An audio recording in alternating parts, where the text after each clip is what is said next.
কত কুয়াশা পড়ছে সাবিয়া, দেখছো? কালকে ঈদ, আজকে কত কুয়াশা, কিচ্ছু দেখা যাচ্ছে না বাড়া। এমবি ফিরে এমবি যা।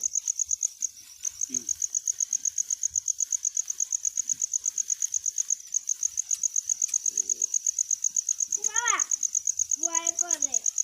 বাবা বাবা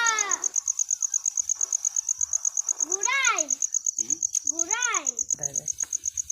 টুক টুক টুক টুক টুক টুক টুক।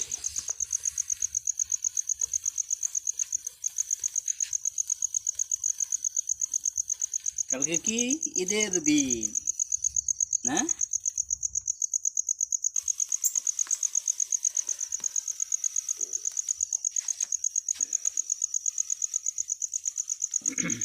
ও ঈদ মোবারক। ঈদ মুবারক। জোরে কইতে হয়। ঈদ মুবারক। সবাইকে ঈদ মোবারক।